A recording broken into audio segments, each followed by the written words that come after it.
Assalamualaikum warahmatullahi ta'ala wabarakatuh. Hamdan wa syukran lillah, salatan wa salaman ala rasulillah, wa ala alihi wa sahbihi wa mawalah, amma ba'du. Sahabat takwa yang dirahmati oleh Allah subhanahu wa ta'ala, dalam kesempatan yang berbahagia ini kita akan membahas tentang akhlakiyah ziarah kubur sesuai dengan tuntutan syariat agar berbuah pahala di hadapan Allah subhanahu wa ta'ala.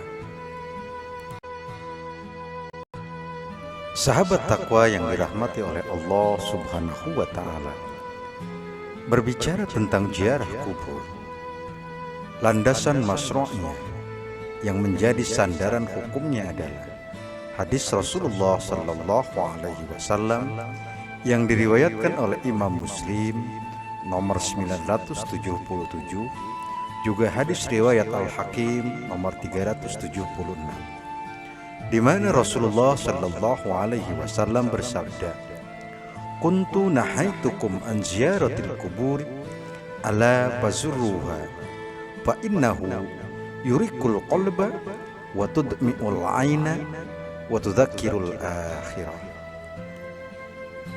Dahulu aku melarang kalian untuk berziarah kubur. Sekarang berziarahlah, karena ziarah kubur akan melembutkan hati, membuat air mata menetes, dan mengingatkan akhirat.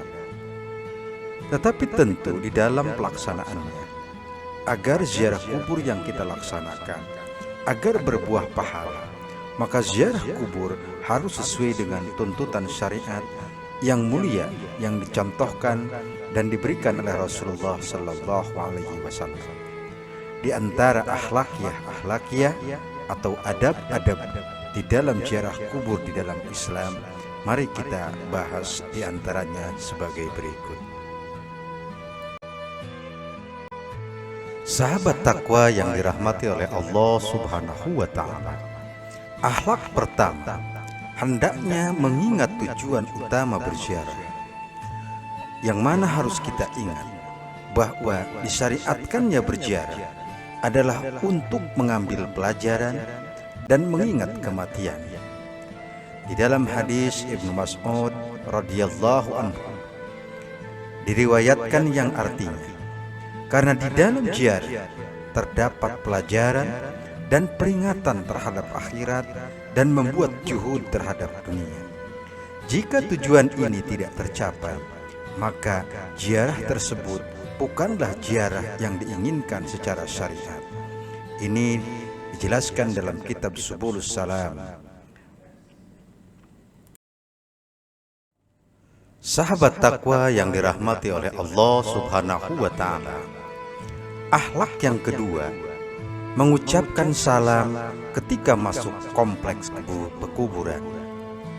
Hal ini dijelaskan dalam hadis Rasulullah sallallahu alaihi wasallam riwayat Imam Muslim nomor 974, dari Buraidah radhiyallahu anhu, Nabi sallallahu alaihi wasallam mengajarkan para sahabat jika menuju pekuburan agar mengucapkan, "Assalamualaikum ahlad diyar minal mu'minina wal muslimina wa inna insyaallahu lalahiqun nas'alullaha lana walakumul afiyah."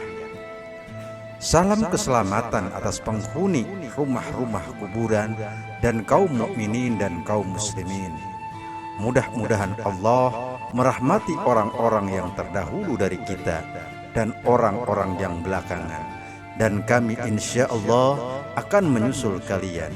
Kami memohon kepada Allah keselamatan bagi kami dan bagi kalian.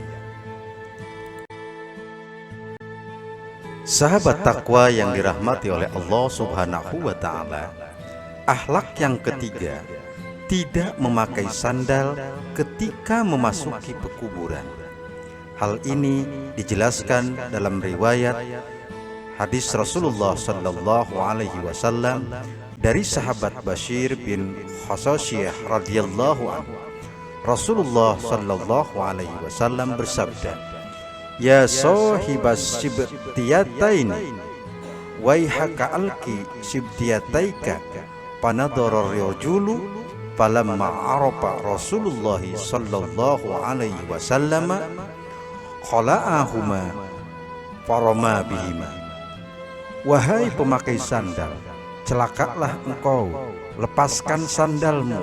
Lalu orang tersebut melihat orang yang meneriakinya. Tatkala ia mengenali kalau orang itu adalah Rasulullah sallallahu alaihi wasallam, ia melepaskan kedua sandalnya dan melemparnya. Hadis riwayat Abu Daud, juga hadis riwayat dari Imam An-Nasa'i nomor 288. Jadi disyariatkan menurut perspektif hadis ini bahwa ketika kita memasuki kompleks pekuburan, maka sunnahnya sebaiknya adalah melepas sandal yang kita gunakan. Sahabat takwa yang dirahmati oleh Allah Subhanahu wa ta'ala, akhlak yang keempat, tidak duduk di atas kuburan dan menginjaknya. Hal ini dijelaskan dalam sebuah riwayat Rasulullah sallallahu alaihi wasallam dari Abu Hurairah radhiyallahu anhu. Beliau berkata, Rasulullah sallallahu alaihi wasallam bersabda, "La an yajlisa ahadukum ala jamratin fatukhriqa thiyabahu fatahlusa ila jildihi khairul lahu min an yajlisa ala qabrin." Sungguh jika salah seorang dari kalian duduk di atas bara api sehingga membakar bajunya dan menembus kulitnya, itu lebih baik daripada duduk di atas kuburan. Hadis riwayat Imam Muslim nomor 62. Sahabat takwa yang dirahmati oleh Allah Subhanahu wa ta'ala, akhlak yang kelima, tidak mengucapkan al-hujr. Hal ini ditegaskan oleh Rasulullah sallallahu alaihi wasallam dalam sebuah hadis. Kuntu nahaitukum an ziyaratil kuburi ala fazurruha fa innahu yurikul qalba wa tudmi'ul aina wa tudzakkirul akhirata wa la taqulu hujra. Dahulu aku melarang kalian untuk berziarah kubur. Sekarang berziarahlah, karena ziarah dapat melembutkan hati, membuat air mata menetes, dan mengingatkan akhirat. Dan janganlah kalian mengucapkan al-hujur. Hadis riwayat Al-Hakim nomor 376. Menurut Imam An-Nawawi rahimahullahu ta'ala, bahwa al-hujur adalah ucapan yang batil, baik ucapan ataupun perbuatan. Apalagi barangkali masa sekarang ini banyak sekali manusia yang melakukan ziarah, tetapi ketika sampai di kompleks pekuburan banyak melakukan perbuatan-perbuatan yang tidak sesuai dengan syariat. Yang salah satunya mungkin sering kita lakukan, berfoto ria di kuburan. Sebaiknya ini dihindari oleh kita, karena berkata hujur saja tidak diperbolehkan, apalagi kita melakukan hal-hal di luar itu yang bertentangan dengan syariat. Wallahu a'lam. Sahabat takwa yang dirahmati oleh Allah Subhanahu wa ta'ala, demikianlah pembahasan kita dalam kesempatan yang berbahagia ini. Mudah-mudahan ada manfaatnya untuk kita semua. Mohon maaf atas segala kekurangan, salah dan hilafnya. Nasru minallah wa fathun qarib. Wassalamualaikum warahmatullahi wabarakatuh.